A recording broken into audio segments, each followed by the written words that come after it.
Bismillahirrahmanirrahim. Assalamualaikum warahmatullahi wabarakatuh.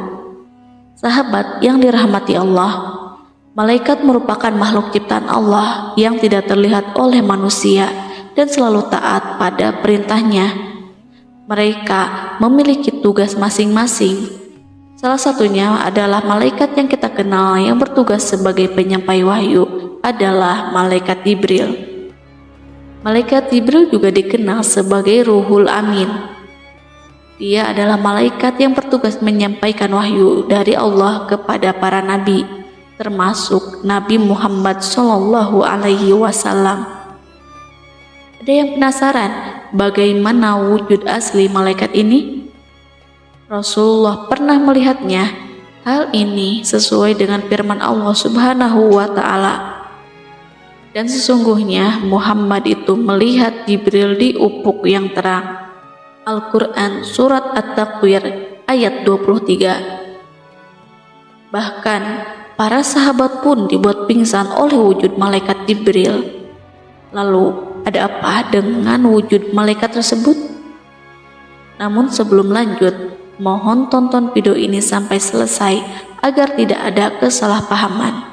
Jangan lupa klik subscribe, like, serta komen untuk mendukung channel ini agar terus menyiarkan syiar Islam. Rasulullah Shallallahu Alaihi Wasallam pertama kali didatangi malaikat Jibril di Gua Hiro saat beliau menerima wahyu. Nabi Muhammad kembali ke Mekah dan merasakan bahwa seluruh alam seolah berbicara kepada beliau sambil mengucapkan selamat karena telah dipilih menjadi nabi terakhir. Sesampainya di rumah, Rasulullah gemetar dan meminta diselimuti oleh istrinya Khadijah. Melihat itu, Khadijah tidak tinggal diam. Khadijah pun membawa suaminya menemui Waraqah untuk mengetahui peristiwa yang dialami oleh Rasulullah. Waraqah yang mengatakan bahwa makhluk yang ditemui oleh Rasulullah adalah malaikat Jibril, dan beliau adalah nabi yang ditunggu-tunggu. Ucapan Waraqah ini berdasarkan membaca kitab-kitab. Setelah mengetahui bahwa suaminya adalah seorang nabi, Khadijah pun turut mendukung dakwah yang dilakukan oleh suaminya. Sebagai malaikat yang bertugas menyampaikan wahyu, malaikat Jibril tentunya sering bertemu dengan Nabi Muhammad. Malaikat Jibril selain bertugas menyampaikan wahyu, dia juga diciptakan dengan penuh kemuliaan dan kekuatan. Hal ini sesuai dengan firman Allah Subhanahu wa Ta'ala.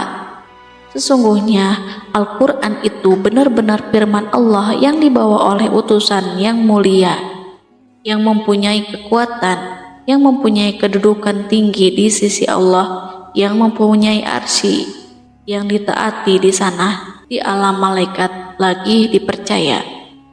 Quran Surat At-Takwir ayat 19-21. Mengenai nama malaikat Jibril diriwayatkan oleh Ibnu Jarir dan Abu Asaih dari Ali bin Husain bahwa nama Jibril adalah Abdullah dan tambahan il.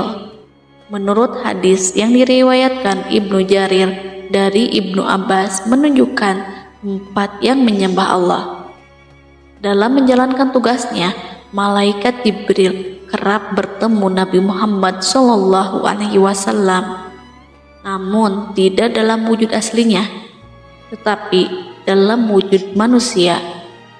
Hanya 2 kali Nabi Muhammad Shallallahu Alaihi Wasallam melihat wujud asli malaikat tersebut. Lalu, kapan pertama kali beliau memintanya menampakkan diri? Nabi Muhammad berusia 40 tahun. Saat itu diturunkan wahyu kedua, yaitu, "Hai orang yang berkemul, bangunlah, lalu berilah peringatan dan Tuhanmu agungkanlah, dan pakaianmu bersihkanlah, dan perbuatan dosa tinggalkanlah." Quran Surat Al-Mudaththir ayat 1-5. Dalam kitab Sahih Bukhari, saat itu malaikat Jibril sedang terlihat duduk di atas kursi antara langit dan bumi dan terus mendekati Rasulullah. Dalam kitab tafsir disebutkan bahwa Jibril menampakkan diri dengan tinggi yang melewati batas penglihatan. Rasulullah Shallallahu Alaihi Wasallam pun berdialog dengan malaikat Jibril. Ternyata Jibril memiliki 600 sayap. Hal ini sesuai dengan hadis Nabi dari Ibnu Mas'ud radhiyallahu anhu. Muhammad Shallallahu Alaihi Wasallam melihat Jibril dalam wujud aslinya. Ia memiliki 600 sayap yang menutupi langit. Hadis riwayat An-Nasa'i. Rasulullah tidak mengira bahwa Allah Subhanahu wa Ta'ala menciptakan makhluk yang sangat besar seperti malaikat Jibril. Sayap yang dimilikinya memiliki ukuran seluas antara timur dan barat. Besarnya malaikat ini digambarkan dalam hadis Rasulullah. Itulah Jibril yang tidak pernah kulihat ia dalam aslinya, kecuali pada 2 kesempatan itu saja. Aku melihatnya turun dari langit, di mana tubuhnya yang besar memenuhi ruang antara langit dan bumi. Hadis riwayat Muslim. Saat bertemu Nabi dalam wujud yang asli, malaikat Jibril memakai baju kebesarannya, yaitu putih seperti mutiara yang larut. Dia memiliki rupa yang elok dan rupawan. Bukan hanya itu, malaikat Jibril juga mempunyai kekuatan dahsyat. Momen kedua, Nabi Muhammad Shallallahu Alaihi Wasallam melihat wujud asli malaikat Jibril adalah ketika peristiwa Isra Mi'raj, sebagaimana firman Allah Subhanahu wa Ta'ala. Dan sesungguhnya Muhammad telah melihat Jibril itu dalam rupanya yang asli pada waktu yang lain, yaitu di Sidratul Muntaha. Di dekatnya ada surga tempat tinggal. Quran Surat An-Najm ayat 13-15. Ketika itu Nabi Muhammad Shallallahu Alaihi Wasallam sampai di pos perjalanan Sidratul Muntaha. Malaikat Jibril tidak sanggup lagi menemani beliau menghadap Allah Subhanahu wa Ta'ala. Jibril mengatakan bahwa dia tidak mampu mendekati Allah Ta'ala. Dia perlu 60.000 tahun untuk terbang agar bisa menemui Sang Pencipta. Jika terus memaksakan diri untuk menemui Allah, ia akan hancur dan luluh. Terkadang ketika Nabi Muhammad Shallallahu Alaihi Wasallam sedang berjalan, ia menyaksikan wujud Jibril memenuhi cakrawala, dan jika dia berpaling, dia tetap menyaksikan wujud Jibril di hadapannya. Hal ini menggambarkan betapa besar fisik Jibril dalam pandangan mata manusia. Apakah Nabi Muhammad saja yang tidak mengira bahwa malaikat Jibril memiliki wujud yang menakjubkan? Ternyata sahabat Hamzah bin Abdullah pernah meminta Rasulullah untuk memperlihatkan wujud asli malaikat Jibril. Hamzah sudah diperingatkan oleh Rasulullah bahwa ia tak akan mampu melihat malaikat tersebut. Namun Hamzah tetap teguh pada pendiriannya. Kemudian Rasulullah Shallallahu Alaihi Wasallam bersabda, "Duduklah."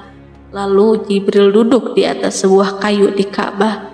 Kemudian Nabi pun bersabda kepada Hamzah, "Bukalah matamu lalu lihatlah." Kemudian Hamzah membuka mata dan melihat 2 kaki Jibril seperti batu permata yang hijau. Sahabat Hamzah pun jatuh pingsan. Malaikat Jibril memiliki kedudukan istimewa karena ia adalah malaikat yang paling dekat dengan Allah. Selain menyampaikan wahyu, ia pula lah malaikat yang mengurus semua kebutuhan hamba Allah. Hal ini sesuai dengan hadis Rasulullah. Sesungguhnya Jibril mengurus segala kebutuhan semua hamba. Bila orang mukmin berdoa, Allah berfirman, "Wahai Jibril, tahanlah kebutuhan hambaku ini, sebab aku mencintainya dan mencintai suaranya." Dan bila orang kafir berdoa, Allah berfirman, "Wahai Jibril, penuhilah kebutuhan hambaku, sebab aku membencinya dan membenci suaranya." Diriwayatkan oleh Al-Baihaqi dan As-Sabuni dari Jabir bin Abdillah. Salah satu keistimewaan bulan Ramadan adalah satu malam yang disebut sebagai malam Lailatul Qadar. Pada malam Lailatul Qadar disebutkan bahwa seluruh malaikat akan turun ke bumi dengan membawa rahmat. Malaikat yang memimpin para malaikat turun ke bumi adalah Jibril. Peristiwa ini juga menjadi petunjuk bahwa Jibril masih turun ke dunia untuk tugas lainnya. Al-Quran memberikan petunjuk tentang kehadiran Jibril saat Lailatul Qadar melalui surat Al-Qadar ayat 4. Pada kata ruh, mayoritas ulama berpendapat bahwa itu adalah nama dari malaikat Jibril yang menjadi pemimpin atas malaikat lainnya. Pada malam itu, turun malaikat-malaikat dan malaikat Jibril dengan izin Tuhannya untuk mengatur segala urusan. Quran Surat Al-Qadar ayat 4. Ibnu Sabit juga menyebutkan bahwa malaikat Jibril turut mendapat tugas mengatur angin dan bala tentara. Urusan dunia ini diatur oleh 4 malaikat, yaitu Jibril, Mikail, malaikat maut Ijrail, dan Israfil. Jibril ditugasi mengatur angin dan bala tentara. Mikail ditugasi mengatur tetesan air hujan dan tumbuh-tumbuhan. Malaikat maut ditugasi untuk mencabut nyawa, sedangkan Israfil turun membawa perintah dan urusan kepada mereka. Dalam sebuah riwayat disebutkan bahwa malaikat Jibril juga bertugas membawa kehancuran dan kemenangan perang atas kehendak Allah. Dalam kitab Induk Lauh Mahfuz terdapat segala sesuatu yang pasti terjadi hingga hari kiamat. Ada 3 malaikat yang ditugasi untuk menjaganya. Jibril ditugasi untuk menurunkan kitab kepada para rasul. Jibril juga ditugasi untuk membawa kehancuran apabila Allah berkehendak untuk menghancurkan suatu kaum. Dan Allah menugasinya untuk membawa kemenangan pada waktu terjadi peperangan. Allah menugasi Mikail untuk menjaga, menurunkan hujan dan menumbuhkan tanaman bumi. Allah menugasi malaikat maut untuk mencabut nyawa apabila dunia telah lenyap. Maka Allah mengumpulkan malaikat yang menjaga mereka dan membandingkan dengan kitab, lalu mereka mendapatinya sama persis. Hadis riwayat Ibnu Abi Syaibah. Salah satu tugas malaikat Jibril selain menyampaikan wahyu adalah menjadi pemimpin para malaikat. Setelah iblis dihukum dan dilaknat oleh Allah Subhanahu wa Ta'ala, tonggak kepemimpinan para malaikat yang sebelumnya dipegang oleh iblis kini diambil alih oleh malaikat Jibril. Di antara malaikat yang dipimpin oleh Jibril adalah malaikat pemikul Arasy, pemikul ciptaan Allah yang terbesar.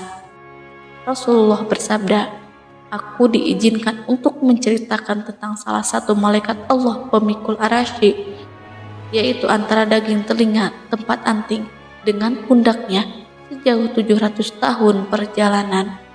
Hadis riwayat Abu Daud. Wallahu a'lam bishawab.